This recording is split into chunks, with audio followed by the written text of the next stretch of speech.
안녕하십니까. 작업치료사 유리대디입니다.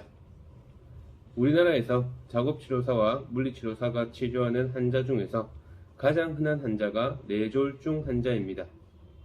때문에 뇌졸중은 작업치료사와 물리치료사에게 중요한 질환이다 라고 말할 수 있습니다.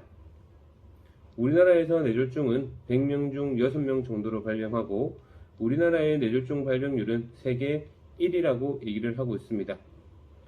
우리나라 성인의 3대 사망 원인 중 가장 높은 빈도를 차지하고 있습니다. 뇌졸중이 발병을 하게 되면 신경학적 증상이 영구적인 장애로 남게 됩니다.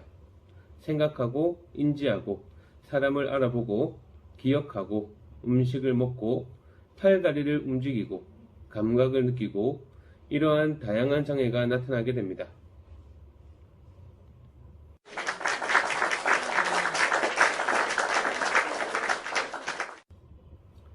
뇌졸중으로 인한 증상은 병변의 종류, 크기, 위치 등에 따라서 다양합니다. 하지만 가장 큰 문제는 그 증상들이 영구적이다 라는 겁니다. 즉, 뇌졸중은 발병을 하게 되면 환자뿐만 아니라 가족들에게도 부정적인 영향을 미친다라고 보시면 될 것 같습니다. 그래서 흔히 뇌졸중 환자와 보호자들, 가족들은 뇌졸중이 참 지랄 같은 병이다 라고 말을 많이 합니다. 뇌졸중 환자를 오랜 기간 동안 치료한 저도 조금 많이 공감하는 말입니다. 어찌되었든 뇌졸중은 예방이 가장 중요하며 주기적인 검진이 필요합니다. 하지만 주기적인 검진을 통해 예방을 한다 하더라도 뇌졸중은 갑자기 다가올 수 있습니다. 그나마 다행인 것은 뇌졸중이 다가오고 있다는 것을 알 수 있다는 점입니다. 뇌졸중 발병 전 뇌, 브레인이 당신에게 신호를 줍니다. 그것이 뇌졸중 전조 증상입니다. 뇌졸중 전조 증상이 무엇인지 한번 보도록 하겠습니다.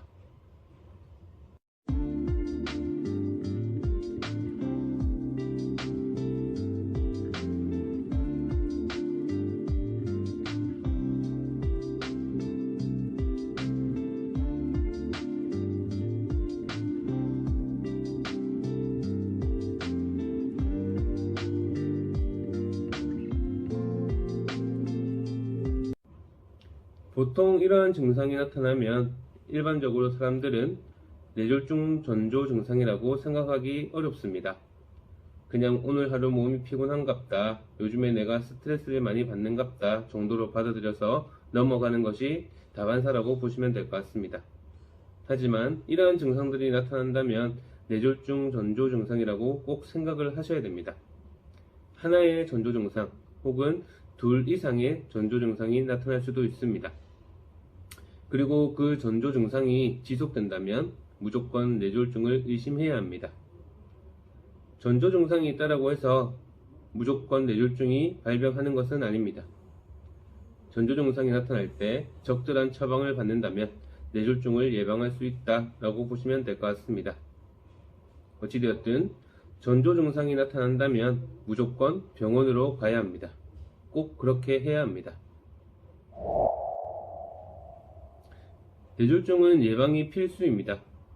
그럼 예방을 어떻게 할 것인가?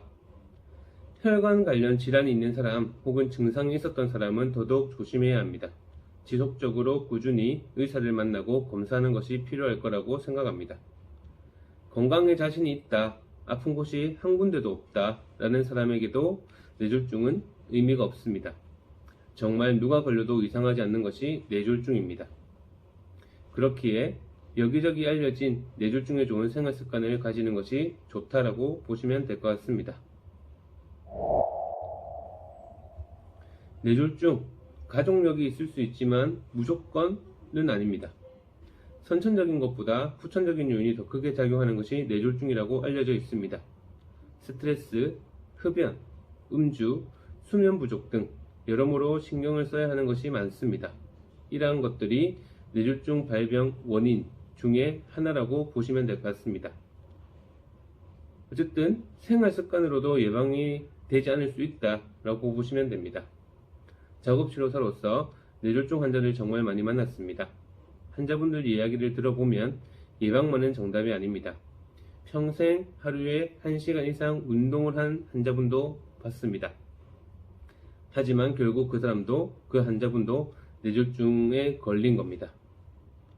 결국 주기적인 검사가 제일 좋은 방법이다 라고 보시면 될 것 같습니다. 다시 한번 말하지만 뇌졸중은 영구적인 장애가 나타나기 때문에 뇌졸중이 발병하게 되면 그 환자는 물론 가족들에게까지 영향을 미치고 아마 힘들어 할 겁니다. 뇌졸중 전조 증상을 꼭 기억을 하고 뇌졸중을 예방할 수 있도록 하는 것이 중요하다고 보시면 될 것 같습니다. 이상 시청해 주셔서 감사합니다.